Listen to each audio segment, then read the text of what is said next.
It is 4 p.m. We're bringing developing news to the stories behind the headlines. This is Storycon, the Story Conference. I'm Ed Lingao. Some stories we're watching this Monday, January 5. President Bongbong Marcos has cut unprogrammed funds in the 2026 national budget, vetoing nearly 92.5 billion pesos in proposed items. The remaining unprogrammed appropriations total around 150.9 billion pesos, which covers only support for foreign-assisted projects and the revised AFP modernization program and the risk management program.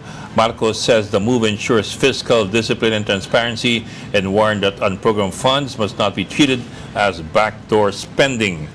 He signed the proposed 6.7 trillion peso 2026 spending plan earlier today. House Senior Deputy Minority Leader and Caloocan Congressman Ege Erice will challenge the 2026 GAA before the Supreme Court. He cited the remaining unprogrammed funds of over 150 billion pesos as unconstitutional. Lawmakers from Party List Act teachers, Gabriela and Kabataan, also criticized the budget, saying it favors political survival of the administration and fails to address the needs of ordinary Filipinos. For his part, Speaker Boji D hails the enactment of the 2026 budget as transparent and inclusive. He assures the public that every peso will be monitored to ensure lawful, efficient, and corruption-free spending. Meantime, Senate President Pro Tempore Ping Lacson says he is happy and satisfied with the vetoed 90 billion pesos worth of unprogrammed funds. The Lapu-Lapu City Regional Trial Court has completed the arraignment of Sara Diskaya and 8 other accused who attended the proceedings through video conference. The defense asked the court to dismiss the case related to a 96.5 million peso alleged ghost flood control project in Davao Occidental and return the accused to the custody of the NBI. Prosecutors, however, opposed the motions, adding that a change of venue does not affect the merits of the case. The court is expected to rule on the requests very soon.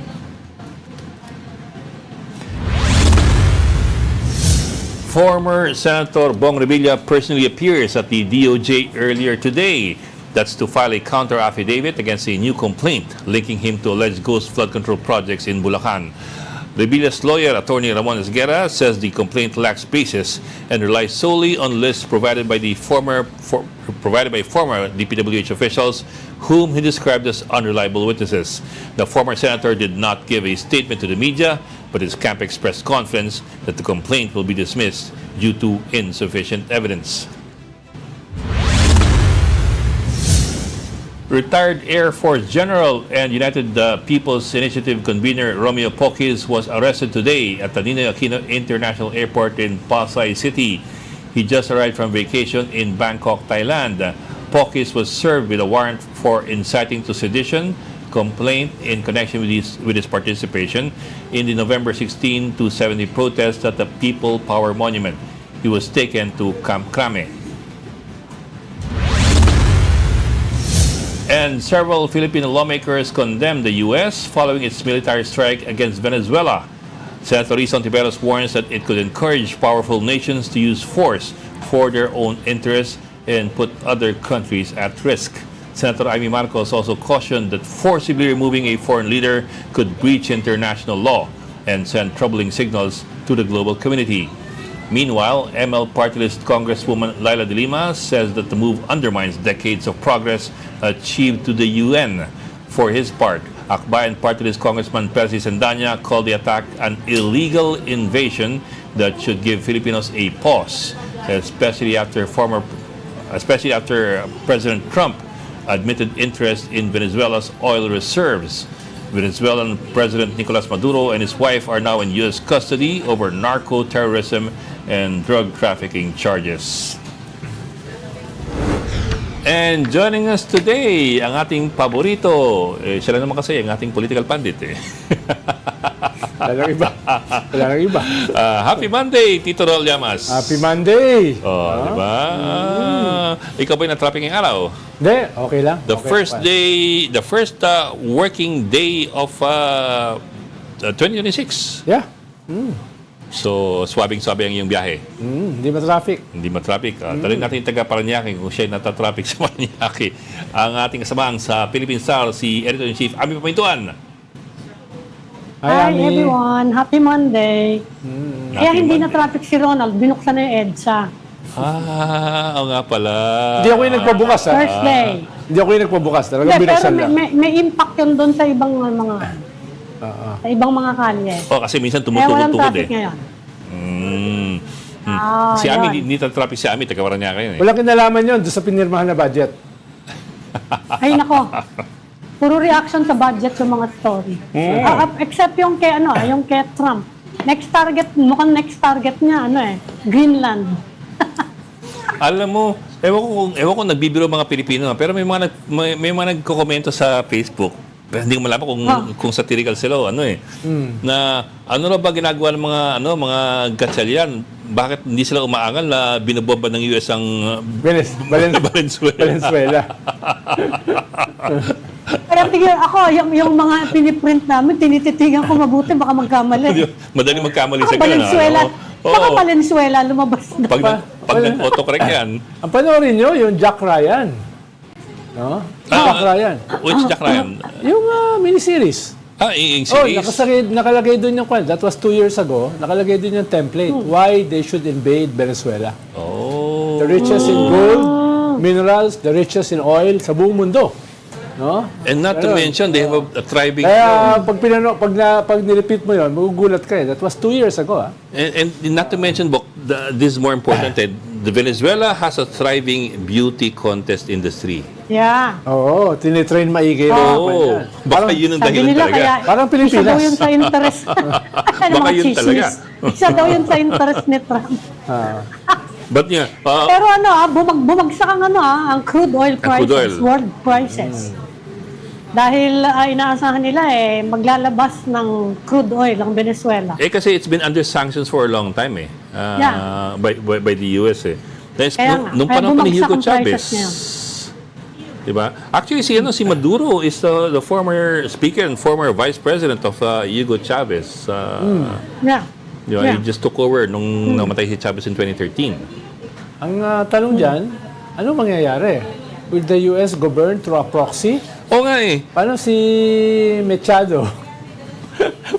Hindi. Tawag ko Machado. Suportado naman daw nila yung vice president, di ba? Installed na yung vice president Suportado naman daw nila yung vice president. But I thought the vice president was saying that Maduro is the legitimate president. Oo nga, ano magagawa niya? Wala dyan.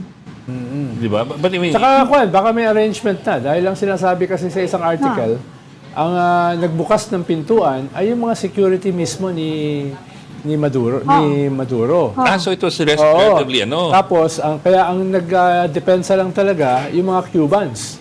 Kaya wipe out yung 32 Cubans na nagagwadya sa kanya. Pero yung mga Venezuelan, walang namatay. so meron siyang Cuban close-in.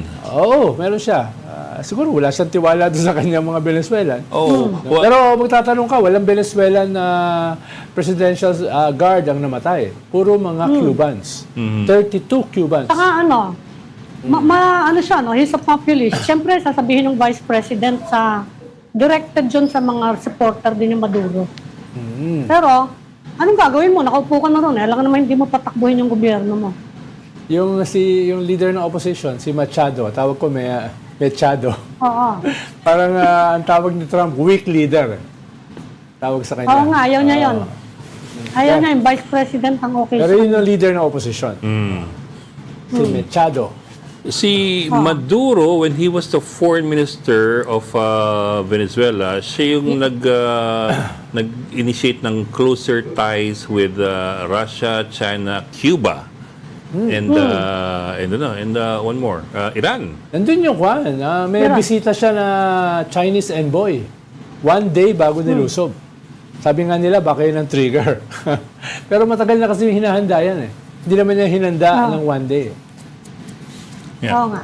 But of course, Oo nga, several months in the making. you have all these questions na pwede palang gawin ng US yun? Ganun Yan na nga ang lang? problema. Actually, kwan yan. No, they did that before, Ken Noriega. Gunboat diplomacy. That's always the first parallel that people cite. The case of Manuel Noriega in 1989. Na sila rin ang nag-install. Oo. Tapos sila rin ang bumawi. Because he used to be a CIA asset. Oo. Kinuha nila. Pero iba yun eh. Sa Crucial drugs, kasi yung... ganyan sila sa drugs. Iba kasi crucial sa kanila yung Panama eh. Because of the canal. Oo. Crucial sa kanila. Ngayon, crucial sa kanila yung oil. But then again, Panama had only a population of 3 million versus Venezuela, which is a population of mga 24 million. Hindi, tsaka kwandit. Parang buong Latin America galit. No? Brazil, Mexico, Chile. No? Argentina lang yata hindi. Ito po. Saka Sige po. negative yung mga reaction kahit sa Europe eh. Kasi nag-aalala sila that it might set a precedent. Diba? In For fact, pati yung other, DFA natin nag-issue na ng statement na it could upend the rules-based international order. Actually, puro patama yan sa baka gawin ng China sa Taiwan. Yes, tsaka pwedeng sabi ng Russia ba't yung kami binabanatan? Ginawa nyo rin. Ba't kayo banat sa amin? Hindi kami sumusunod sa international law. Kayo rin Tapos sasabihin ng China, kung ginawa namin yan, Oo nga. yan nga, one China policy nga yan. Kung i-aresto nila yung presidente ng Taiwan, most of the world abides by the one China policy. So, yun yung problema sa ginawa ni Trump. Kaya nga. Yung sinasabi nila, kasi nung panahon naman ni Noriega, walang ganyan mga problema. Tapos ang sinasabi nila, illegal daw dahil walang pahintulot ng US Congress. Pero hindi naman siya Hindi declare naman, war. wala nang, palagay ko, no return, no exchange yan, ano? Hindi na nila masosoli yan. Sabi naman ng iba, pang divert dahil dito sa Epstein controversy at saka ibang problema. Siguro. Dahil pababa ang ratings ni Trump Pababa ang ratings niya. It's interesting lang, yung what Ami pointed out a while ago, yung case ni Manuel Noriega. Ito kasi si Maduro was indicted in 2020 by a Manhattan Federal Court. Tapos nagkaroon ulit ng indictment in 2026. May case talaga sa kanya. On drug charges, state-sponsored drug charges, state-sponsored drug trafficking daw of cocaine to the U.S. The parallel with Noriega is this. In 1988, Noriega was also indicted by a U.S. federal court on trafficking cocaine to the U.S. using state resources as well. And then, by 1989 or a year later, the U.S. launched Operation Just Cause to invade Panama and oust Noriega. Noriega was eventually, of course, arrested in, I think, the Vatican Embassy ba siya na-aresto? He sought refuge in one of the embassies in Panama. He was arrested and he was then convicted by a U.S. court. What year was Nandiyan pa that? siya ngayon. Hindi, ang sabi nga ngayon, dadalhin daw si Disrupting Maduro prison. sa ICC.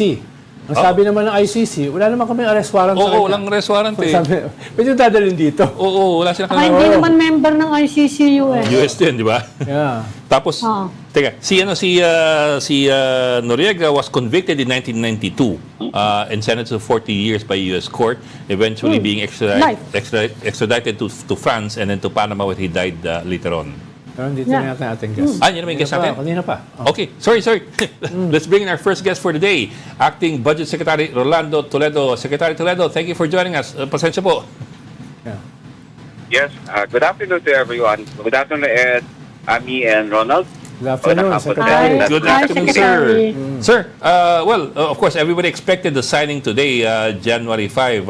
And the big question for a lot of people was ano i-veto ng Pangulo. We understand mga 92 billion ang veto ng Pangulo dun sa unprogrammed appropriations. But we don't have details yet as to kung ano yung mga specific na binito ng Pangulo. Could you give us, sir, a rundown of what exactly the President struck out of the budget? All right. Yes. Actually, if looking at what has been provided in the NEP, mayroon tayong mga around 11 items. This time, tatlo na lang ang naging unprogrammed appropriations. Because of that, nabito yung mga items na yon. Okay? Mhm. Ang nandito na items ay yung mga budgetary support to GOTC. That is, hello? Yes, sir. Yes, Yes. sir. Can you hear me? Yes. Yes, sir. We can hear you, sir. Okay. Yeah. Ulitin ko. So, para malinaw, una doon is yung budgetary support to GOTCs. Mhm. That is 6.8 billion. Then, a prior year's LGU share, ito po yung 14.6 million. Ito yung payment of personal services requirements. It's 43.2 billion. Ito po, isa is CARS program, the automotive industry support, 4.3 million. Then RACE program, that is automotive industry competitiveness, 250 million. Mhm. At saka yung insurance of government assets and interest, that is 2 billion. And then yung government counterpart for certain foreign assisted projects of 35.7 billion. So basically, from a net of 249 total, 249 or around 250 billion, Mhm. now it's only 150.9 billion pesos. So, bababa po siya. Mhm. Yeah. Sir, nabanggit niyo po, isa sa mga binito is government counterpart for foreign assisted projects worth 35.7 billion. Tama ho ba? Yes, right. Ang nabito. Okay. So may nabito pa lang may nabitong FAP. Ito po kasi yung counterpart funding ng gobyerno para sa ilang foreign assisted projects. Kung ang proyekto ay ongoing at may regular allocation na, hindi na po ito dapat ilagay sa UA. Kasi ang UA ay hindi para sa mga planado at inaasahang gastusin, kundi para sa mga sitwasyong hindi pwedeng ipagpapaliban kapag may bagong pondo na available. So, may provision na rin yan sa ating program appropriation. So it's there na in the program appropriations. Yeah. Ano yun? It was Part just of it, yes. was it just a doubling? Ang doble lang? Hindi naman kasi mayroon siguro nung nilagay sa mga mga portion of that, pero this time sabi namin mayroon naman na nakalagay na sa program appropriation, so we might as well consider this to veto yung nasaan program appropriation. Secretary, hindi maganda naman na hindi natanggal yung para sa modernization at saka doon sa mga foreign assisted. Pero di ba better fiscal policy kung from the very start, sinama na yan sa mga departamento, sinama na yan sa budget rather than nilagay sa program. Yeah. Yes, actually mayroon naman kaya po mayroon na talaga naman siya. Which is actually, dalawa kasi yung component ng ating foreign assisted projects.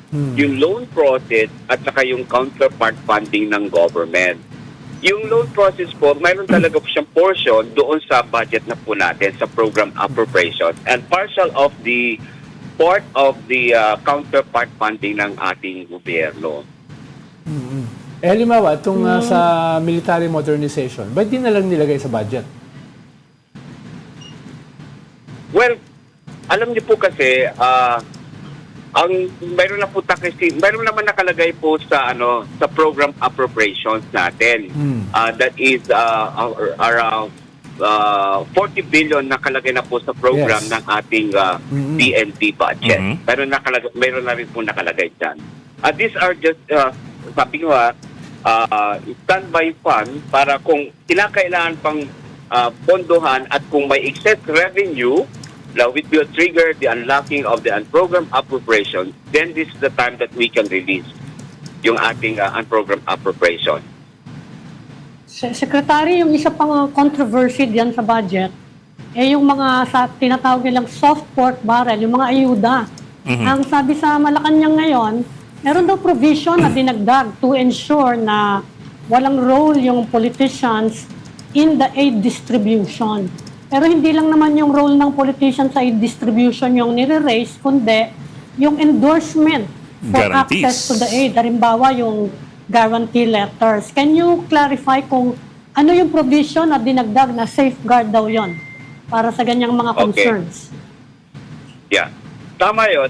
We just want to be very specific about it. Meron tayong nakalagay doon sa general provision of the GAA, Section 19 to be exact, nakalagay doon prohibition on political involvement in the distribution of cash and other forms of financial assistance. So, I just want to read para mas magandang pakinggan ng yung tagapakinig. Sige, sir. Okay? Nakalagay dito, all cash assistance and other forms of financial aid distribution shall be conducted exclusively by authorized government officers and personnel or accredited partners. No public officials holding elected positions, electoral candidates, politicians, political parties, or any of their representatives except for officials having direct administrative and executive authority over the implementing agency shall influence, be present in, participate in, or take part in the actual distribution of any cash assistance and other forms of financial aid in the the following programs. Ito po yung protective service for individuals and families in difficult circumstances, which is ito po yung sa DSWD, tulong panghanap buhay ang ating disadvantaged and distressed workers ng DOLE. Okay? Medical assistance, ito po yung medical assistance to indigent and financial incapacitated patients program, and other similar government financial assistance programs. So, ang isa pang dito, para hindi malaman na magandang rin to, na wala na rin yung no political signage, branding, paraphernalia, or activity shall be displayed or conducted within the distribution area. So, ito po yung pinaka provision ng ating para hindi na po magamit ito na pampolitika. Ito yung ginilagay po natin na provision.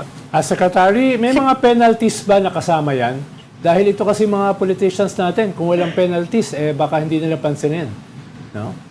Yung mga rules na yan. Okay. Ang dito po, ang nilagay lang po namin dito, in addition to that, is the national government agency responsible for distributing cash assistance and other forms of financial aid shall establish, formulate, adopt, and enforce mandatory requirements, protocols, and reporting mechanisms to ensure strict compliance with this policy. And ang mangyayari din po naman dito, the Joint Congressional Oversight Committee in Public Spending shall monitor agencies' compliance with the requirements of this general provision. So, yun po yung nakalataan as to this particular provision po, in addition to what I earlier mentioned po. Bottom line, Secretary, kung merong lalabag, anong pwedeng parusa? Well, it will find scores kung ano yung nalapag nila. We cannot say kung ano yung nalapag nila ngayon, nalapag nila as far as this provision is concerned. Okay. Secretary, linawin ko lang, you use the term political involvement. Covered ba niyan yung guarantee letters? Wala nang guarantee letters sa MyFIP. Lumalabas po dito na hindi na guarantee letter, but I think some sort of request may be that there's no more I think guarantee letter dito pa lalabas. Kasi I understand, as far as the MAIF is concerned, naka-allocate na po yan sa bawat hospital. Yes, sir. Yeah, sir. Kaya nga, i-endorse po siya ng politiko Apo. I-endorse siya ng politiko throughout GL. So, mawawala na yung mga GL, yung guarantee letters? That is one thing we have to discuss with the implementing agency if there's a need for them to issue a guarantee letter. Kasi ang inilagay lang naman dito is yung sa pagbibigay ng cash distribution po during the halimbawa malakihang siya yung mga ayuda, yes sir. Yes, sir. Yes. So, sir, just to backtrack a bit, sir. Well, to begin with, sir, of course, we appreciate that it was put in the general provisions of the GAA itong bawal political involvement in political parties, politicians, candidates, elected officials, except those with direct executive authority in the actual distribution of cash assistance. But in reference to Ami's question po kasi, it is... Endorsement Oo, siya. it is endorsement way before the actual distribution. Yeah. Kumbaga, Hindi siya actual distribution. yung Access. yung mga mahihirap po, pipila doon sa opisina ni Congressman para humingi ng endorsement o guarantee letter na siyang ibibigay doon sa ospital. I understand po what you're saying na yung mga maifip, for example, nasa ospital na yun naka-lodge. Pero the hospital usually considers yung mga guarantee letters or endorsements na pinamimigay ng mga politiko doon sa mga pasyente na siyang dadali nila doon sa ospital. So, it goes back to that po. I don't know if this is addressed by the provision you're citing na kailangan pa bang pumila ng taong bayan sa mga politiko para makakuha ng endorsement o guarantee letter nga? I think that is one thing that we have to discuss with the implementing agencies because right now, as to the yung kanilang original or the guidelines, I think that this will be provided with a guidelines to be issued by the implementing agencies or with the executive implementing this one. We have to discuss this one. Okay, sir.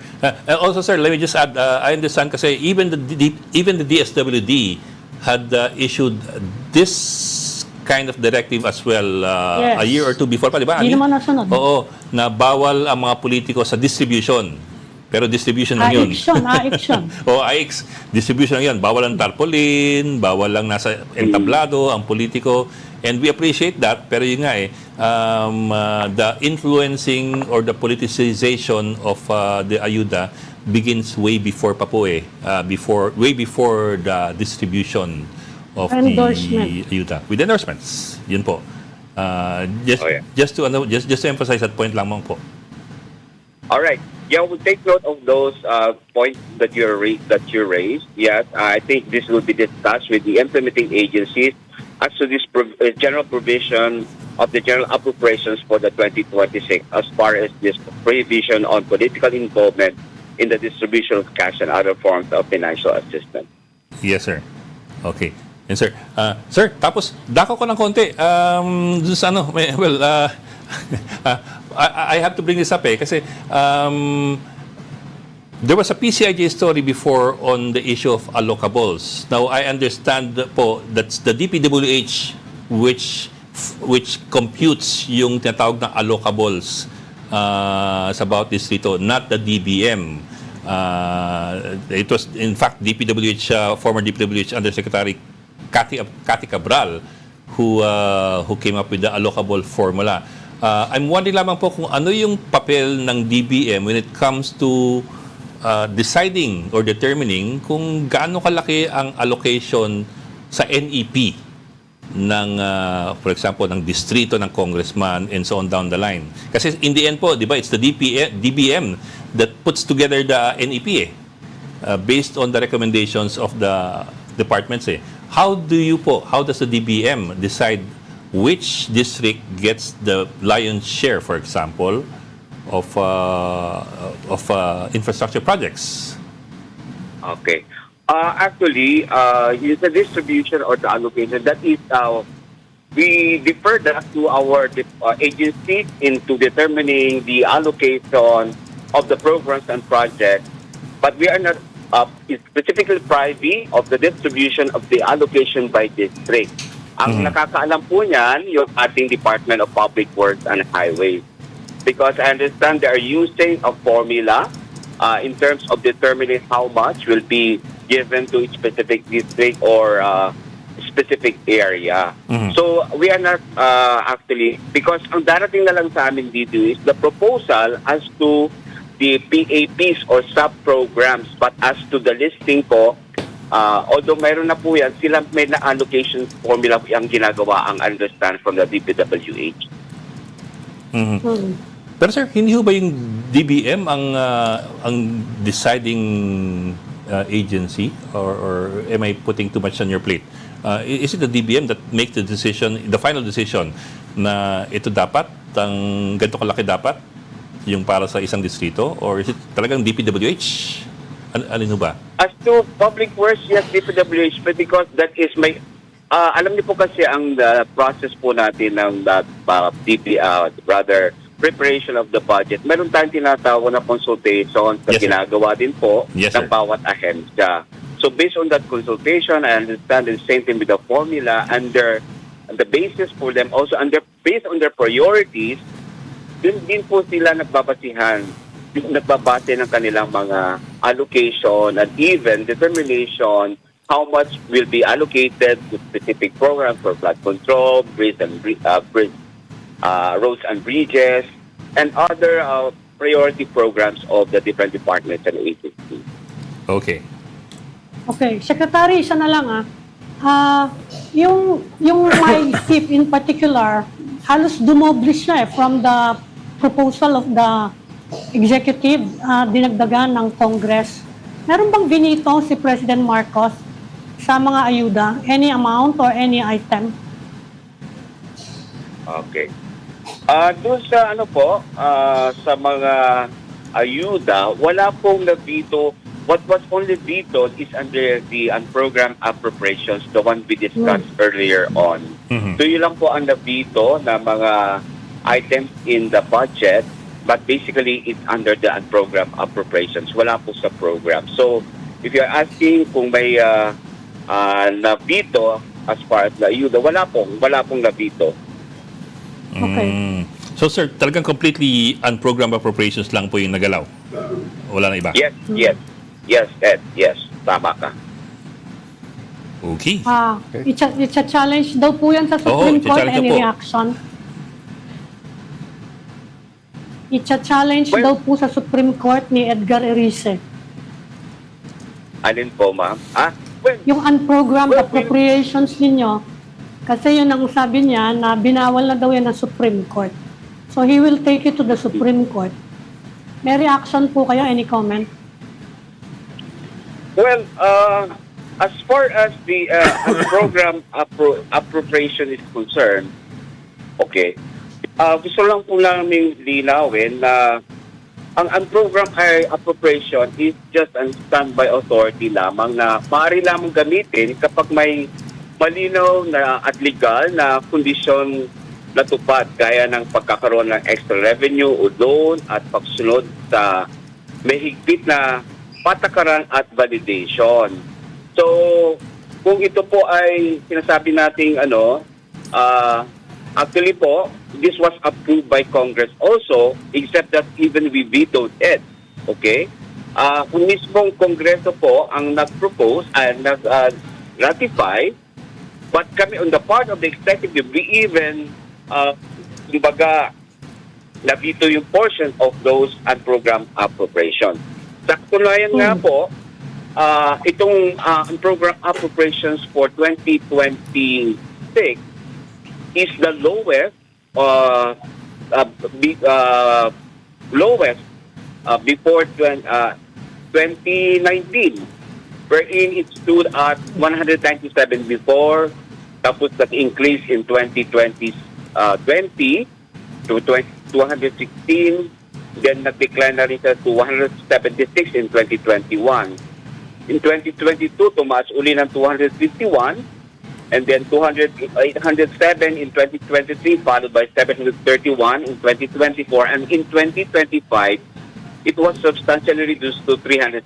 And now, it's only at 150 billion in 2020. So, sinasabi namin dito that really, the unprogrammed appropriations for 2026 reflects a clear policy direction na sa kabuuan, binaba po ito to 150 billion bilang So, inaano namin dito na bilang bahagi ng mas mahigpit na at mas maingat na pamamahala sa kaban ng bayan, ang ginagawa namin dito as far as the unprogrammed appropriation is concerned. Okay. Okay, Ami. Okay na, We'd okay like na. to say thank you very much to DBM Acting Secretary Rolando Toledo. Okay na, Salamat, Ronald? Secretary. Thank you, sir. Thank Good you, to have you again. Secretary. Thank you very much. Thank you very much. Ingat po. Good afternoon to everyone. Good afternoon po. Afternoon. You're watching Storycon on One News. We just need to take a break. We'll be right back. This is the Story Conference Group or the Storycon Group.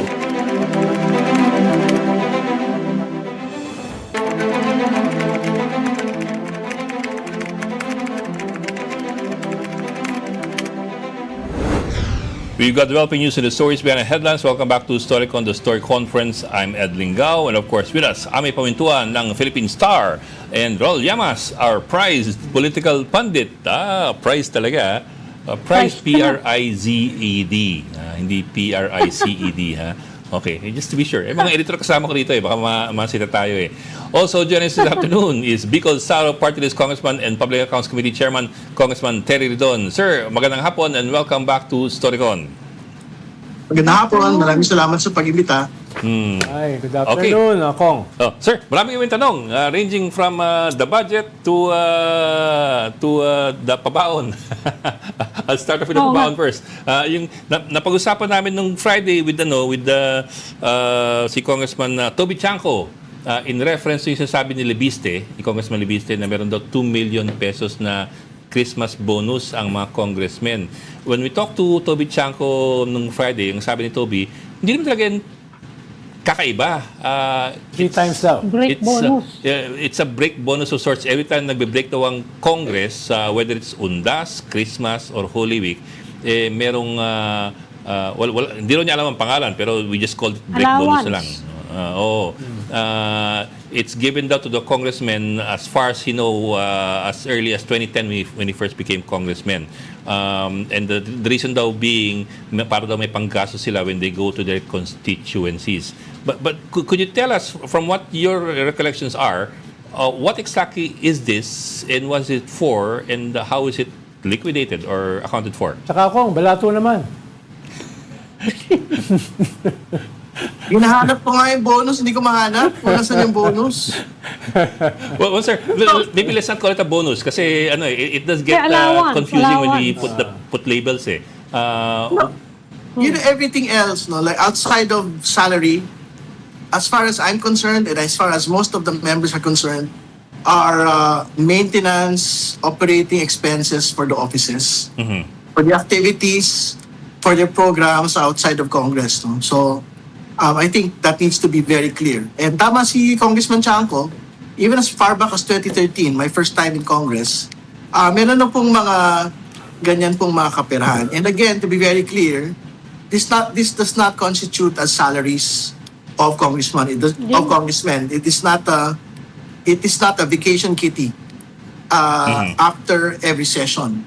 No, so how is it used? It is used, for example, for the different parties and for the different districts. Katulad binanggit nga, doon sa iba't ibang mga aktibidad na ginagawa po ng iba't ibang mga kongresista at ng kanila pong mga opisina, whether sa district man yan or kung party list sa mga constituencies po nila. Pero kung saan galing yan? Hindi yan MOOE, di ba? Saan yan kinukuha? Pag sinabi? I think it's an entire pie of MOOE. Kasi wala naman ibang pagkukunan. 3 lang naman ang pagkukunan eh. Personal services, capital outlay, at MOOE. No? So, ang aking palagay, galing po yan doon sa entire slice of MOOE. It has been there from the very beginning. It continues up until today. Kasi sir, sabi ni Chanco, iba pa yung nakuha niyang monthly MOE listed under district operations. That's one. And the other one is extraordinary and miscellaneous expenses. Yun daw yung monthly MOE niya. Yan yung, Iba pa yung cheque na binibigay pag departure for break time. pag may break. Oho, Pag may break. yun daw talagang cheque tapos may voucher na hiwalay. Well, yun nga, but yun nga, he doesn't know what it's called. Kaya ang tawag ni Ronnie Puno is an additional fund. Well, you know, the best persons to ask would be, of course, the House Secretariat, no, and the Accounts Committee of the House, no. Pero ako, I'm quite certain, whatever you call it, it is taken from the MOE of the House, no. And syempre, and more importantly, I think these are funds that are subject to ECO audit each and every year. And syempre, wala pa naman tayo narinig pa na there was an adverse finding at this point, no? by the Hindi raw COA. ino-audit. We talked to Heidi Mendoza. Or I don't Hindi daw know. siya ino-audit. It's a certified only by the House member. Well, I think we have to ask COA about it. No? Kasi I don't think there are funds. Not a single centavo is taken from government, which is never subject to an audit. So, ibig sabihin, however mechanism it is, no, whether it is liquidated, whether it's certified, it will still be subject to a post-audit by the Commission on Audit. So, I think they are the best personalities to ask on ano ba yung mechanisms nito pong mga kapirahan po na ito. We understand, sir. Pero, sir, Nagdagdag ko na lang kasi nag-wade in today si Harry Roque. Mhm. Sabi niya, congressman daw received 7 million actually a month, including MOOE. Tama ba yun? Is that an exaggeration? He used to be a congressman as well. I don't know. I don't think the amounts even reach 7 million. Very accurate actually po yung binabanggit ni Congressman Chanco na present po niya in your show the last week. I think that would be an accurate representation of what is received as checks by congressmen. But again, to be very clear, yung pong papasok lang sa pitaka at mga bank accounts ng mga kongresista dyan ay yung pong kanila pong mga sahod. Lahat ng bukod po doon ay ginagamit po para sa mga opisina sa kanila pong mga aktibidad at kanila pong mga sir. programa. Pero sir, of course, we understand what you're saying, pero in the end kasi, you also have the Senate Concurrent Resolution number 10 of 2011, authored by Ping Lacson, which basically affirms, or I'll put that in quotes, affirms the long-held tradition with COA that liquidation is done by certification na lang. In other words, legislators just have to certify that everything was spent in a judicious manner according to law and wala nang kailangan na resibo. That's been the kalakaran po even before that concurrent resolution was passed in 2011. So in that sense po, wala talaga siyang audit per se. Of course, we're not ascribing any wrongdoing automatically on the part of Congress. Kasi nga naman, bigyan ka ng pera ng ganyan, depende kung anong klaseng congressman ka, pwede mong gamitin para sa ikabubuti ng distrito mo. Resumption of regularity, di ba sabi ni Heidi Mendoza sa atin? O pwedeng ibulsa. Di ba? It depends on what kind of congressman you're. But the question that arises then is how do we hold our legislators to account if we just have to trust them all the time by certification? I think moving forward, syempre, the ball would be on the COA's court, no? If they wanted to make new accountability measures dito po sa paggamit po ng mga pondo na ito. Kasi I think from what I remember, even during my time, the first time, I think meron po mga required submissions din ng ilang po mga documents, particularly for example, kung mga travel expenses, kailangan magpakita ho ng mga resibo dito sa ilan pong mga items po na ito. So, kailangan pag-usapan ng Kongreso, Senado, which is basically the legislature, with COA.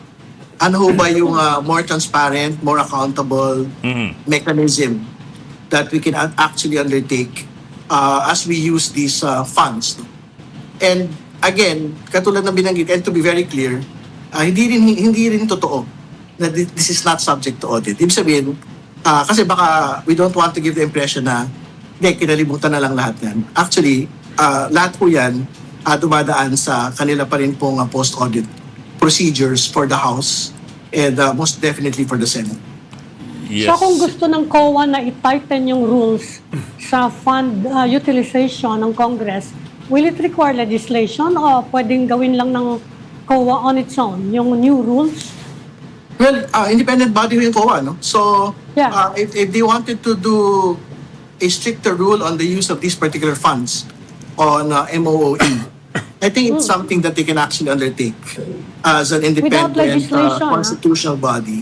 Opo, kasi ang kanilang po mandate naman po talaga ay ito pong pagtatasa ng kapirahan po ng bayan. No? So if it's something that they feel that they have to undertake moving forward, I think naman Congress po will support that.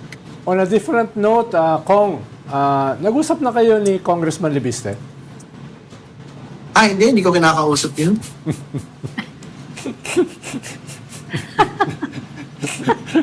Apaka-terse naman ang sagot. Hindi ko Sige. Reaction na lang dun sa budget, Congressman, yung 2026 budget. What are your thoughts?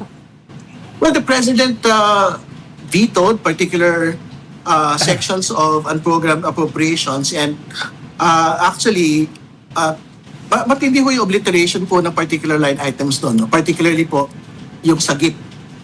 Basically, ang natira na lang ho dyan, yung AFP modernization at yung po Foreign support assistant. sa mga foreign assistant projects, which is basically what we had been expecting from the get-go naman po talaga. No? So, I think that is faithful to what the public expects. No?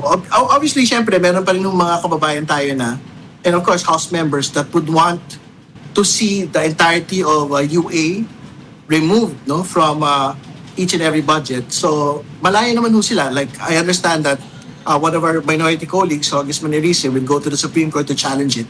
I think malaya naman ho sila to do so. Pero, ibig sabihin, if the expectation is basically UA can still be used for corrupt activities, yung pong pagtatanggal ng sagip, which is basically one of the probably one of the loopholes in the UA in the past. Tanggal na po yun, completely obliterated from the 2026 budget. On another note again, kung ano na status ng Quadcom 2.0? Matutuloy ba yan? Well, ang masasabi ko lang dyan, syempre, abangan po natin ang susunod na kabanata dahil sa January 26, magsisimula po muli ang Kongreso. And I'm quite sure, syempre, dahil kamamatay lang ho ni Congressman Acop, one of the major commitments of the Quadcom members and the chairs, like myself, is ipagpapatuloy ho natin yung kanya pong nasimulan para imbestigahan po yung intersectionality ng criminal syndicates at government corruption. No? So, I think marami pa hong mga hindi nasiyasat dyan po sa usapin po na yan. And I think within this year, mag-reconvene yung pong Quadcom 2.0. Okay. May appetite pa ba for, kasi isa pang inaabangan, in February February ito 7. namang paglaps ng 1 year no, sa impeachment ni Vice President Sara Duterte. You think there's still appetite among your colleagues na ituloy yung impeachment ulitin? But I think the more important question is ano na ho yung nangyari sa Korte Suprema? Kasi syempre there's a motion for reconsideration na medyo matagal na ho inaantay, no? Yeah. Ng lahat ng mga kababayan po natin. So hopefully, pagpasok po ng Fed, na-resolve na po yan. Kasi syempre, I don't think we would want to talk about any impeachment moves at this point kung hindi ho ma-resolve pa muna ng Korte Suprema yung pong motion for reconsideration po na ito. But syempre, hindi naman ho natin na mautusan po yung Korte Suprema sa bagay po na ito. But so, I guess as soon as we reach Feb, on that date kung pwede na hong mag-restart no, na impeachment proceedings against Vice President Sara Duterte. So siguro mag-uusap-usap po muli yung mga miyembro po ng Kongreso, civil society, kung ano po yung gagawin po nila. Kasi I don't think nagbago naman po yung mga batayan ng impeachment. Ang nagbago lang po talaga yung pong mga bagong rekisito ng Korte Suprema para po mag-impeach. No? So we will see how it will go. So, I think kung wala akong MR, I think Congress will still do what it has done in the past. No, kasi syempre hindi pa ho doctrinal yung pong MR, yung decision po on that case, no. But assuming for example na the MR is not favorable to the House, syempre talagang we are supposed to commit to implement that particular new doctrine on the impeachment. Mm-hmm. Pero sir, if the MR is unresolved by February 7, do you think your colleagues will take a risk and go for impeachment kahit hindi pa malinaw ang mga batayan at patakaran? Kasi baka mamaya sumabit na naman dun sa You're challenging the rules. Mukhang mag-govern dyan yung Supreme Court. Existing yung Supreme Court. yung existing decision. Yeah. And I'm asking by that Hindi time. pa final yung sa yung sa Supreme Court. So pwede pang mag-run yung rules na dati, di ba? Yeah, Ano, pagka final hindi eh. nagka-MR, pagka hindi pa na-issue yung MR, pwede hong the House can insist on its old rules and Yeah, the old continue rules, on with how we have done it before. Yeah, No, but again, if the I think, Supreme but to be Court very rules, clear, sir, if the Supreme Court affirms its decision Yes. after the next filing complaint, that's another 1-year ban. well, whether they Hindi. move or not, it was Oo. the impeachment has never been a question of procedure or technicalities. It has always been a question of truth and justice on the use of confidential funds. Hindi ba? So, however it will be on Feb, tingnan na lang po natin how it will be. Kasi, ano naman ho yan there are many ways to basically skin the cat. Skin hindi the ba? cat. Sabi So, nga ni- we will worry about that when we reach that point. Sabi nga ni Kong, antayin ang susunod na kabanata. Okay. At kailangan natin isara na itong kabanatang ito dahil nag-overturn na tayo. Maraming salamat sa iyo, Congressman Terry Ridon, Chairman po ng House Public Accounts Committee. Thank you, sir. Salamat, Maraming Kong. salamat. Happy New Year. Congressman. New Year. Happy New Year. At ikaw, yung kabanata mo ngayong Lunes ay isasara na rin natin. Matagal niyang sarado. Mga padrama ng mga taon to talaga. Sige, mag-goodbye na tayo. Maraming salamat. Aming pamintuan ng ating editor-in-chief ng Philippine Star and Tito Raul Llamas, our international man of mystery. Diba? Bagay na bagay sa'yo. Para kang si International ka Austin na. Powers. Alam mo, play nga natin yung Austin Powers team song minsan. Sige, just get to work. Makapiright tayo. Just get to more at 4 p.m. for Storycon. I'm Edling Gao. Kapatid, we are one news all sides of the time. This is the Story Conference Group or the Storycon Group.